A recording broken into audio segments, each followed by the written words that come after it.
Salve, salve, galera! Sejam todos muito bem-vindos ao canal Fala Marcão.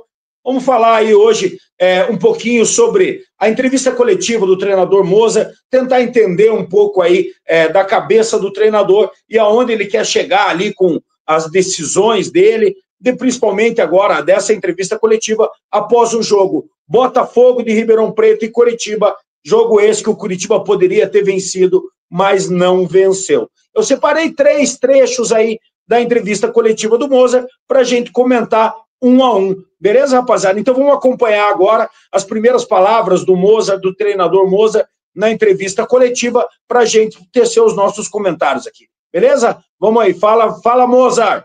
Sempre que a gente prepara o jogo e entra no campo, nosso objetivo é sempre vencer, né?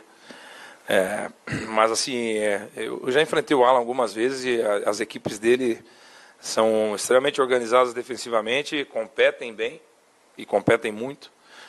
Um dos motivos que eu iniciei com o Giovanni, foi para também poder ter fisicamente um time que pudesse duelar com os 3 jogadores do meio do Botafogo, que eram 3 jogadores de bastante força física.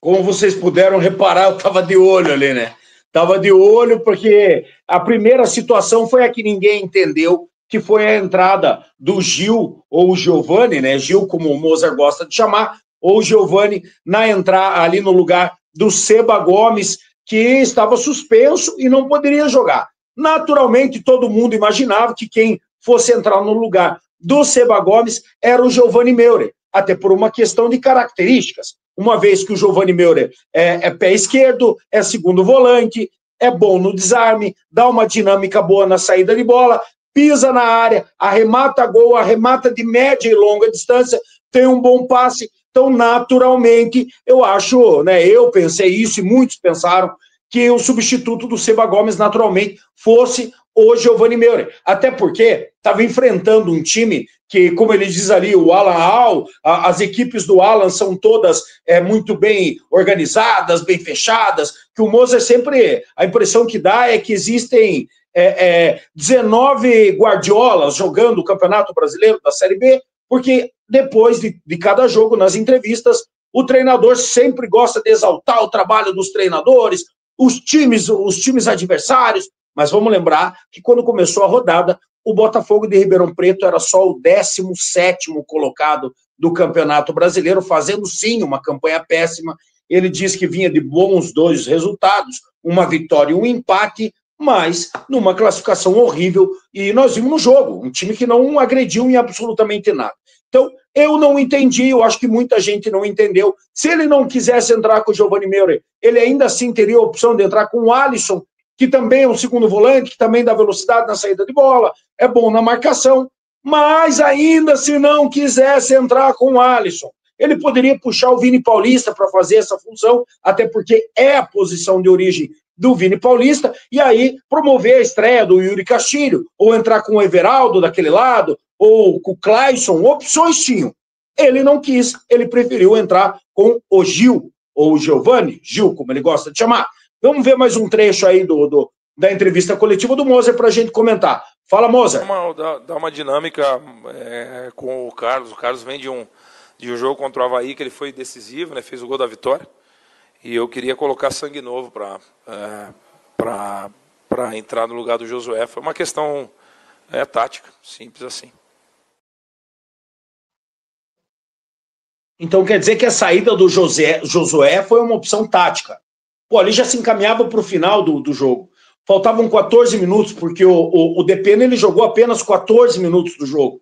Então já se encaminhava para o final. Estava empatado. O Botafogo não estava agredindo em absolutamente nada. Não dava para tentar manter em campo o Josué e o Depena, tendo assim uma atitude de quem quer vencer o jogo. Porque quem quer vencer o jogo, em algum momento vai agredir o adversário. Mas não foi isso que aconteceu. E ele tirou o Josué para colocar o Depena, e aí deu 14 minutos ali de um jogo embolado para ver se o Depena conseguia fazer um milagre.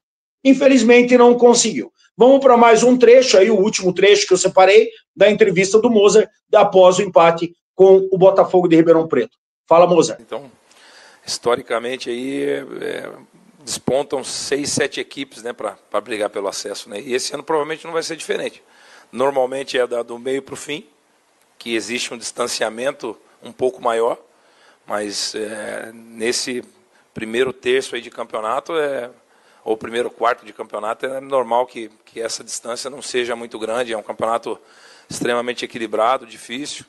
Nós somos segundo colocado, né, com 20 pontos, 4 pontos a mais, né, do que o Avaí, que é o nono, porém eles vão jogar, mas eles precisam vencer os jogos deles também. Não é tão simples assim vencer nesse campeonato tão equilibrado. Venceu. Então o Avaí venceu, agora colou ali no Curitiba, tem 1 ponto a menos que o Curitiba, está com 19 pontos, aliás, 20 pontos, enquanto o Curitiba tem 21, é isso? Ou o Curitiba está com 20 e o Avaí está com 19? O Avaí venceu, não é difícil, e assim, poucos times vão distanciar.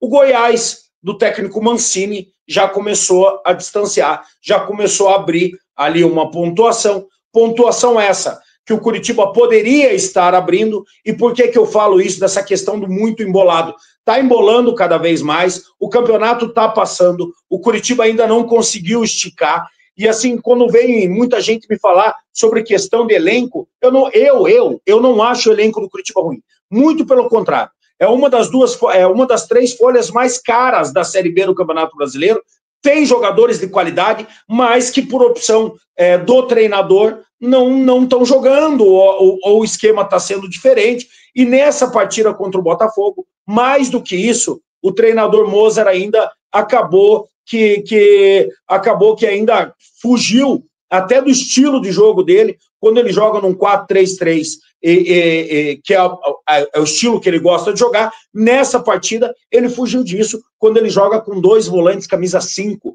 ali, o Machado e também o Gil. Cara, a entrada do Giovani acabou atrapalhando até o Machado no jogo, o Machado que vinha numa ascendência, o Machado que vinha crescendo no campeonato, assim como o Alex Silva também vinha crescendo, e a entrada do Giovani acabou atrapalhando esses 2 atletas. O Curitiba acabou não jogando bem. Tem um trecho, que o áudio está muito baixo, se o áudio não tivesse tão baixo eu ia colocar para vocês, um trecho da entrevista do Alan Al, quando ele fala que ele mesmo se surpreendeu, quando ali da metade para o final do jogo, quando ele imaginou que o Moser iria colocar mais um atacante para tentar um resultado positivo fora de casa, o Moser vai e coloca o Jaci, coloca um volante, que daí na cabeça do Alan Al fica nítido de que o Moser estava satisfeito com o empate e foi lá realmente para buscar um empate. O que me preocupa? Me preocupa porque quando você joga, quando você está buscando um acesso e você quer ser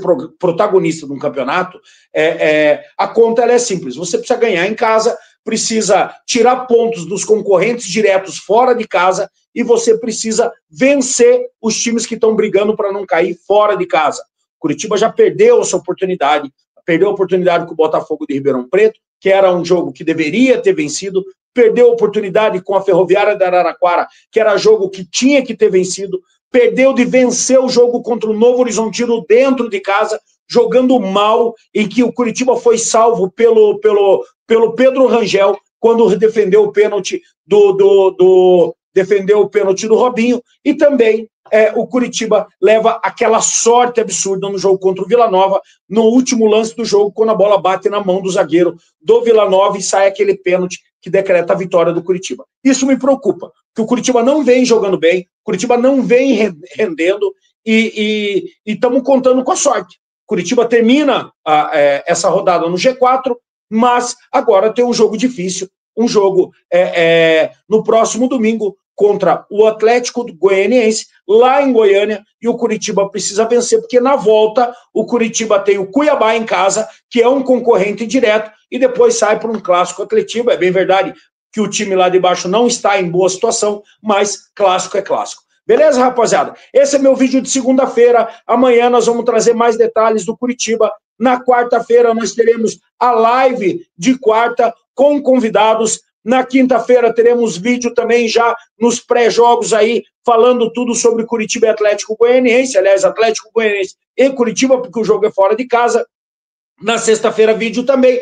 No sábado teremos uma live especial e no domingo aquela livezinha mais rápida pré-jogo aqui no canal. Domingo, amanhã, aliás, hoje, segunda-feira, eu estarei no meu Curitiba a partir das 19h30, direto do estúdio. Quarta-feira live, sabadão live também, e no domingo estarei na transmissão lá direto do Porcs, também no canal Meu Curitiba, transmissão de Atlético Goianiense e Curitiba. Beleza, rapaziada? Um grande abraço para todos vocês, uma ótima semana, que o Papai do Céu abençoe e que a gente possa, no final de semana, recuperar essa derrota, que foi um empate com gosto de derrota, recuperar os pontos fora de casa contra o Atlético Goianiense. Beleza? Um grande abraço e até a próxima. Valeu!